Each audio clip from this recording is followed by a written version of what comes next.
I am a 50-year-old woman, and although it's hard for me to admit, I felt a connection with my own son that went beyond the usual. I know how it sounds, but this Christmas everything changed. I decided to give him a special gift, something no other woman could offer him, something that would break all boundaries and test my own moral limits on a night when the twinkling lights of the tree flickered conspiratorially and the silence of the house enveloped us. I knew there would be no turning back. This is the story of how a forbidden love became the most unforgettable Christmas gift of my life. Ethan had always been a good son, attentive, caring, and responsible. However, over time, his demeanor began to have a different impact on me. I remember it all started one afternoon when he came home after spending time with his friends. He was 10 and his lightweight shirt hinted at the constant work he put in at the gym, and his smile lit up the entire room. Something about his presence gave me a tingling sensation I hadn't experienced in years. I thought it was silly, something fleeting, but that feeling didn't go away. As the days passed, I started noticing small details I had ignored before. The way he ran his hand through his hair when he was distracted, the way he leaned toward me when he spoke, or even the tone of his voice when he called me Mom. I found myself watching him from the kitchen as he sat in the living room, wondering how he had grown so much in such a short time. More than once I tried to suppress these thoughts. I told myself they were just figments of my imagination, a reflection of my loneliness. But the more I tried to deny them, the clearer they became. I couldn't ignore that my perception of Ethan had changed. I remember one night, in particular, when we were watching a movie together. It was a light-hearted comedy, and we laughed as we shared a bowl of popcorn during a moment of silence. Our hands brushed as we reached for a handful. At the same time, it was a brief, almost insignificant contact, but I felt a shiver run through my entire body. He simply smiled and continued, watching the movie. But I was frozen, trying to understand why something so simple had caused such an intense reaction in me. After that night, I began finding excuses to spend more time with him. If he mentioned going to the grocery store, I offered to join him. If he stayed in the living room, studying, I found ways to be nearby folding laundry or going over bills. I told myself it was just to enjoy his company, but deep down, I knew there was more to it. A part of me longed to be near him, to hear his voice, to feel his presence. Of course, there were moments when guilt overwhelmed me. I looked at myself in the mirror and questioned what was wrong with me. I was his mother. How could I even allow myself to think this way? But then he would walk into the room with an energy that filled the entire space, and my doubts would momentarily vanish. All of this intensified as we began preparing the house for Christmas, as every year we took out the boxes with decorations, lights, and the artificial tree that had always been part of our celebrations while we decorated together. I felt a strange happiness that went beyond the simple Christmas spirit. There was one particular moment that stayed with me. I was stringing lights on the tree when I lost my balance, and Ethan caught me to prevent me from falling. His strength and closeness took my breath away. When our eyes met, I felt time stop. We didn't say anything, but the silence between us was charged with something I couldn't define. From that moment on, I couldn't help but think of him in a way that went beyond the maternal. Every gesture of his, every word, seemed to carry a deeper meaning. And although I knew I was crossing boundaries I had never considered before, a part of me didn't want to stop. I told myself I wasn't doing anything wrong, that they were just thoughts. But something inside me told me that this was leading me to a point of no return as Christmas approached. Those feelings grew more intense, I started, imagining how I could express what I felt, how I could make him understand how important he was to whom I knew I was playing with fire. But I also felt that Christmas was the perfect opportunity to finally confront my emotions.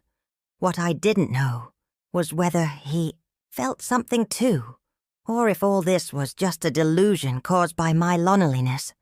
What I did know was that this Christmas would change our lives. Forever the house began to fill with the Christmas spirit, and with it, my determination grew as well. As the date approached, the idea of sharing something unique with Ethan became clearer in my mind. I didn't know exactly how I would do it, but I was certain this Christmas would be special. A moment neither of us would ever forget. Although the guilt still haunted me, during quieter moments, something stronger, a mix of desire and longing, pushed me forward. The characteristic December chill in Mexico City had enveloped their streets. In a fresh and invigorating air, the lights twinkled. In the neighboring houses and families bustled between shops searching for last-minute gifts. At home, Ethan and I had finished decorating the tree and carefully placed the ornaments. While Christmas music played softly in the background, there was something about these weeks that had brought us even closer. Although we had always shared a closer relationship, now it felt like we were spending more time together. He had even offered to help me with the shopping, something he usually left to me, and I, on my part, found excuses to involve him. In every preparation, from cooking the turkey to wrapping the gifts, every shared moment was an opportunity to strengthen that special bond that had begun to take on a new dimension one afternoon. While we were arranging the lights in the yard, Ethan paused for a moment to look up at Thesky. "You know, Mom, I've always loved Christmas with you. Everything feels warmer, happier." He said his words moved me deeply. They were a reminder that despite my conflicting emotions, there was also something pure and genuine in our relationship. I smiled as I adjusted the collar of his coat. "That's because you're my reason for making everything so special. Ethan, since your dad left, you've been my whole world." His eyes met mine, and for a moment, the silence between us spoke more than either of us could express that night. As I prepared dinner, I felt a mix of anxiety and excitement. Christmas was just around the corner, and my mind couldn't stop imagining how that special moment I had planned would unfold. I knew I had to be discreet, that I couldn't let anything seem out of place. But I also felt that time was on my side since your dad left. You have been my world. His eyes met mine, and for a moment, the silence between us said more than either of us could express. That night, as I prepared dinner, I felt a mix of anxiety and excitement. Christmas was just around the corner, and my mind couldn't stop imagining how that special moment I had planned would unfold. I knew I had to be discreet, that I couldn't let anything seem out of place, but I also felt that time was on my side. The magic of Christmas created a perfect atmosphere for something so intimate and meaningful in the following days. Our routine was filled with small moments that reinforced my decision one morning. While we were having breakfast, he noticed there was something different about the way I was dressed. I had chosen a fitted sweater that highlighted my curves, something I didn't normally wear. "You look great, Mom," he commented, and his compliment sparked a confidence in me that I hadn't felt in a long time. "Thank you, my love," I replied with a smile that I wanted to appear casual but carried a load of emotions. He continued eating, oblivious to the thoughts racing through my mind, but I stayed there watching, him admiring how he had grown into such a confident man. It was also during those days that he began to prepare what would be his special gift. There wasn't a box or a big bow to wrap it in, but I was sure it needed nothing more than the right moment to give it to him each night before going to sleep. I would replay in my mind how everything would happen. I wondered if he would understand, if he would reciprocate, or if this was just a dream of a woman who had spent too much time alone the day before Christmas. Ethan suggested we bake cookies together, something we hadn't done since he was a child. We spent hours in the kitchen laughing, as we tried to keep the flour from flying everywhere at one point. While I was wiping a bit of dough off his cheek, I felt time stop. His smile was disarming. And the way he looked at me made me think that perhaps he too sensed something different between us that night after he went to bed. I sat by the Christmas tree. The lights twinkled softly, and the silence of the house Ed me like a blanket. I knew I was about to cross a line that would change everything, but I also knew I couldn't turn back. I had come this far, and the connection I felt with Ethan was too strong. Twinure the next morning. Christmas morning the house was filled with joy. Ethan hugged me tightly as he woke, up wishing me a Merry Christmas with the warmth that had always defined him as we prepared everything for the family dinner. I couldn't help but feel that each moment was bringing us closer to the one I had envisioned that afternoon. While we were setting the final touches on the table, I stopped to observe him for a moment.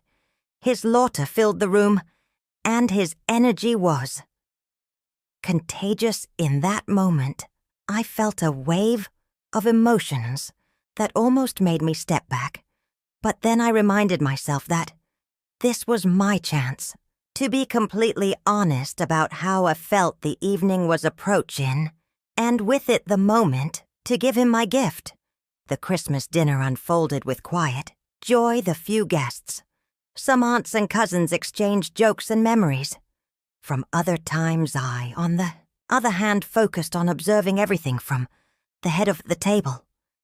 My gaze kept returning to Ethan, who seemed to be enjoying the evening as if it were just another one. However, every gesture of his, every smile fed the whirlwind of emotions I carried within me. When dinner ended and everyone moved to the living room to open gifts, I felt the moment drawing near. My plan had been clear from the start. Wait for the others to leave, to have Ethan all to myself. The tree shone brightly, and the gifts were being opened one by one. Every smile of gratitude, every exclamation of surprise felt like a curtain slowly closing, preparing the stage for what was to come. Finally, the guests began to leave, thanking us for our hospitality, hugging us with the affection typical of family gatherings. When the last door closed and the echo of their footsteps faded down the hall, I felt the air in the house change. It was just Ethan and me, the silence broken only by the twinkling of the Christmas lights. "Mom, let me help you clean this up," he said as he approached the table, intending to clear the dishes. But I stopped him by placing my hand on his. "Leave it, my love. I want to talk to you," I replied. My voice was soft but firm. His expression shifted from his usual carefree demeanor to slight curiosity. He followed me to the living room, where the tree and the remaining gifts surrounded us in an intimate atmosphere. We sat on the couch, and I took a couple of seconds to gather the courage it needed. "Ethan, this Christmas I wanted to give you something special, something you couldn't receive from anyone else." My words seemed to confuse him at first, but his gaze stayed fixed on mine. "Of course, Mom. Everything you do is always special," he said with a smile. And for a moment I felt my determination waver. But I had come too far. This was the moment. "Ethan, since your dad left, you have become everything to me. You are my strength, my joy, my reason for being. But sometimes I feel there are things I haven't told you, things I've kept to myself because I didn't know how to express them. I leaned toward him. Taking his hands in mine, I want you to know how much you mean to me. And I want this night to be unforgettable because you deserve something no one else can give you. He frowned slightly but didn't pull his hands away. Mom, you've always been amazing, Tomb, but I don't understand the silence. I interrupted him gently, placing my hand over his. My heart was pounding, but there was no turning back now. I moved closer, close enough to feel the warmth of his breath mix with mine. In his eyes, I saw a mix of surprise and confusion, but also something else, something that gave me the final push. The closeness was overwhelming, and I felt as if time had stopped in a barely audible voice. I said, "Merry Christmas, my love, tonight." I wanted, "You don't know how much you mean to me." I leaned in, slowly letting the glow of the tree and the warmth of the night speak for us. When our lips met, it was as if time froze, enveloping us in a mix of surprise and an indescribable connection. What began as a moment charged with emotions transformed into an understanding that broke the barriers of silence between us under the twinkling lights of the tree we shared. Something special, a moment full of meaning that transcended the ordinary and strengthened our bond in a unique way. That night we shared an unforgettable moment that renewed our connection and allowed us to value what truly matters in our relationship. When the night ended, we found ourselves sitting together on the couch, feeling calm and at peace, wrapped in the dim light of the Christmas decorations, in a silence that spoke of our complicity and affection. Mom, I could have never imagined this. He whispered, his voice filled with incredulity, but also something else, something akin to acceptance. I smiled, kissing his forehead. Sometimes the most important things aren't planned, they just happen. And what matters is what we do with them. In the days that followed, everything seemed to return to normal. The daily routine resumed, but there was a silent complicity between us, an understanding that no one else could comprehend. Every glance, every shared smile carried the weight of that night, but also the certainty that we had crossed a boundary from which there was no return. Reflecting on it all, I can only say one thing: following my heart was the most courageous and risky decision I have ever made. And although many might judge me, I know that this Christmas I didn't just give Ethan a gift, but also one to myself. I allowed myself to be free to love without reservations, and to discover that sometimes the rules that the world imposes have no place in the deepest feelings of our souls. Did you want more intensity? The adventure doesn't end here, and subscribe to Cheetah's Confessions. Continue exploring the most passionate and surprising stories. Don't stop now. There is so much more to discover in our upcoming videos.